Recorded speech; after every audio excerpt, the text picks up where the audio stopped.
Dead Island 2 has finally released, and as expected, it has some mixed reviews.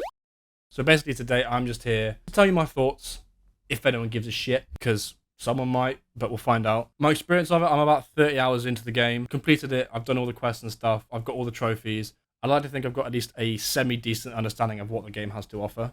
Obviously, this video comes with a spoiler warning. I will try not to go too far into any details, but there are some parts of it that have story components involved with what I'm saying. So if you don't want spoilers, then go and do something else. I'm not going to be upset. If you don't care about spoilers, then carry on watching. Before I started playing Dead Island 2, I had Dying Light 2 in the back of my head that was kind of acting as a comparison point between the two games. There are some things that Dead Island 2 does really well that Dying Light doesn't. There are other things that Dying Light 2 does really well that Dead Island doesn't. And there are also some things that both of them just don't do well at all. To start off with, let's just talk about the story and the setting. LA.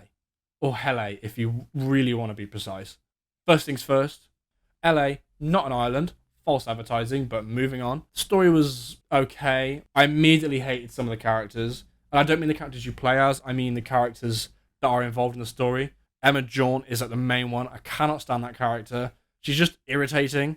Like, she's the classic, like, naive role that you get in every zombie film, you get in every zombie game. The one that's just useless, has the priorities mixed up, just a generally inept human being. Like, I don't know why we have to suffer through these tropes and these things anymore. It just winds me up, and I am sick of it. Like, they even do the whole friend gets bitten, don't shoot him, please. He's my friend. He's about to turn into a zombie and eat you, and you're telling me not to shoot him in the head. Because to me, that's a dumbass thing to say. I will admit, though, when I saw Sam B in the opening cutscene, I was kind of happy. It kind of just reminded me of the original game, which was just a nice kind of throwback. But my God, how he has fallen. Like, the acting, the voice acting just isn't as good.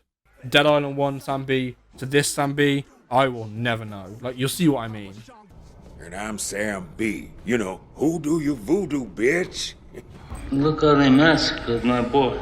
But to be fair, you don't actually see that much of Sam B unless you're doing one very specific like thread of quests. So I wasn't overly bothered about it.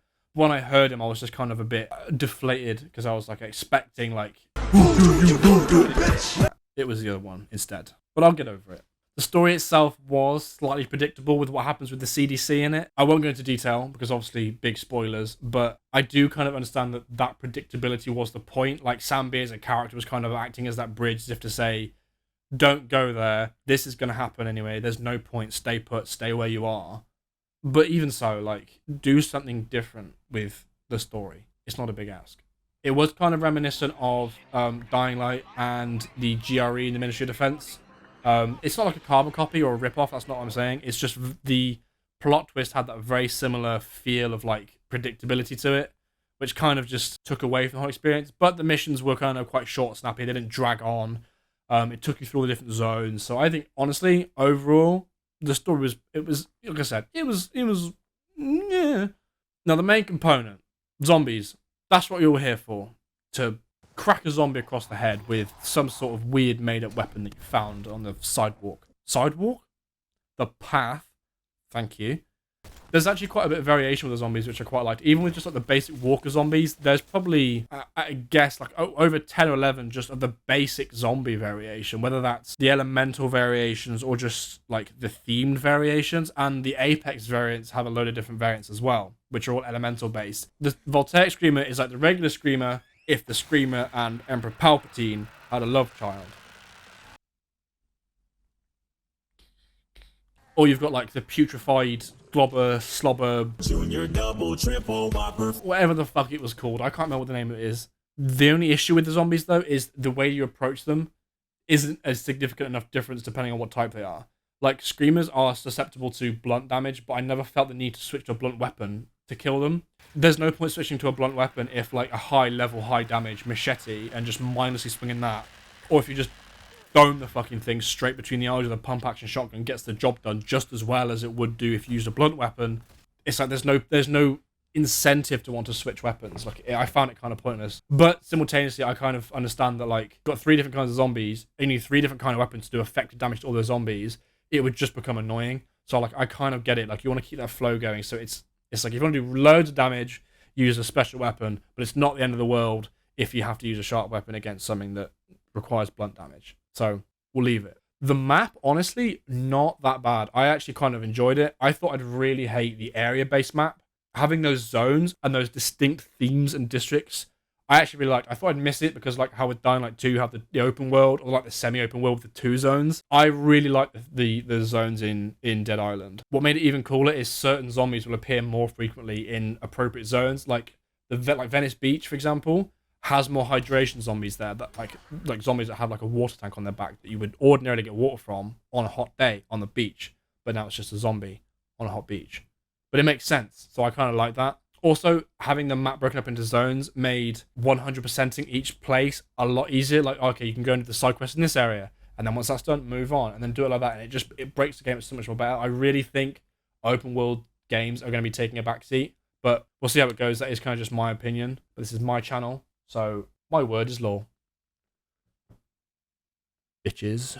The flesh system they have at Dead Island is so good. Being able to swing a machete and like the slash marks appear on the zombie's back specifically to where you hit is very impressive. Like if you see a zombie you've just killed or a zombie lying on the ground, cheeks facing the sky, and you have a really big hammer, watching its ass cheek fly off where you fucking cave its ass in with a sledgehammer is never gonna not be funny to me. I don't care who you are. That's funny. I'm not saying anything else about it. That's funny. My only issue with some of the weapons is like, I think maybe all the weapons, it makes sense with the sharp ones. With the blunt weapons, it swings the whole way through. Like it doesn't hit the zombie and like stop. It just swings through. It's like just like you're throwing like an inflatable hammer at them. It doesn't feel satisfying. Dying Light got that right years ago in the first game. You know, if you crack a zombie across the jaw with a hammer, you expect it to like hit the jaw and stop. It doesn't do that.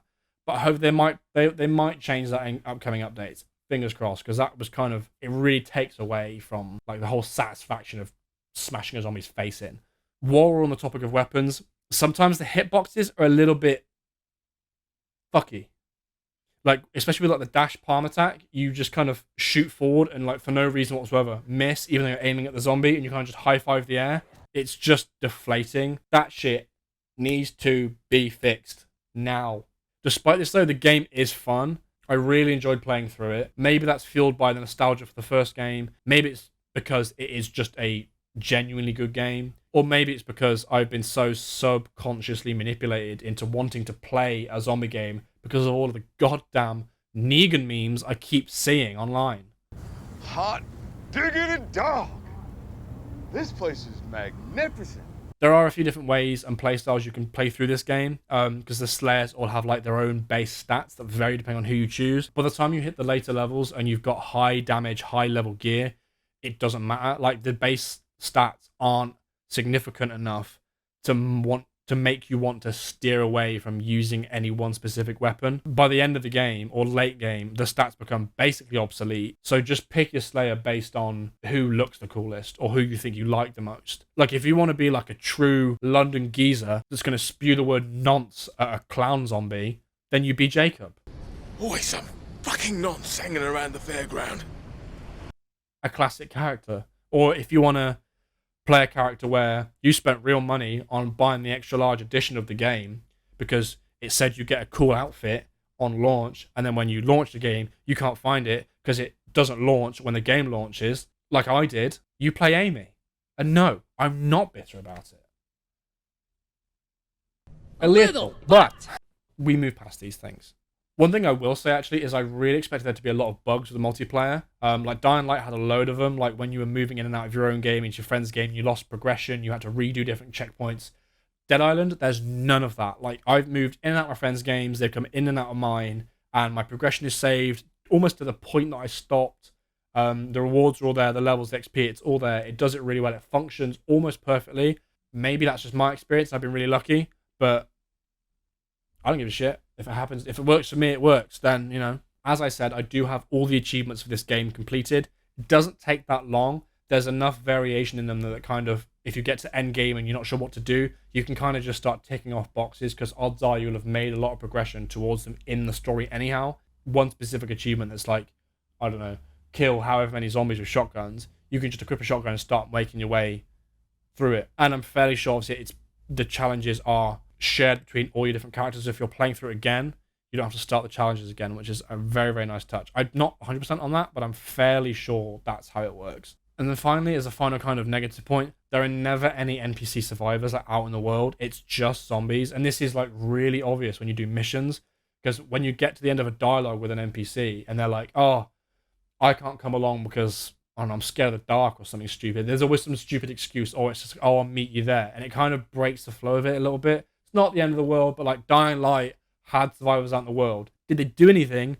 Not really. They just died or fell off shit and died or got bit and died. So it's just, but they were there and it made the world feel more alive. But maybe Dead Island isn't meant to feel alive. Maybe Dead Island is meant to feel dead. I know I'm moaning a shit ton, but like I really enjoyed playing the game. It was just good fun. I'm definitely going to continue playing it, even though I've kind of 100%ed it. I'll probably play through it again to kind of keep track with my friends. I'm curious to see what kind of DLCs they bring out. I don't know if they're going to add on to the current story or if they're going to restart and do a completely different story. I don't know. I don't know when they're going to be out. Dead Island's track record for release dates isn't fantastic. I may be in my 30s by the time the DLC comes out, but I guess we'll see. I'm not sure if I'm supposed to give this a rating. I wasn't trying to do a review. I was kind of just bored and thought I should probably make a video, so I'm just going to talk at the camera about something I enjoy, which at the moment is this game. I'm not trying to become a review channel. I'll probably make more of these because, you know, it's fun to just chat away. Maybe I should give it a review. I'll give it a review. I'll give it a number out of 10. Okay? So Dead Island 2 gets, in my opinion, a 7. Which, if you ask me, is a fairly good rating. Like, it's a good game. It's good fun. There's definitely room for improvement. And hopefully they bring that out in patches and in the DLC. But yeah, that's about it. I don't really have anything else to say. I kind of just want to just jabber on for a bit and see what came out of it. Let me know what you guys think of the game if you've played it down in the comments below. If you haven't played it, go and play it. Play it with friends. Multiplayer is infinitely better. It's just funnier. Like, there's just moments in it that just are better as a group. Subscribe for more content from me when I actually upload it. Hopefully, I will start uploading and stop being lazy. But yeah, I will see you guys around. Bye. By the way, I'll never let these thoughts see the light of day. Please.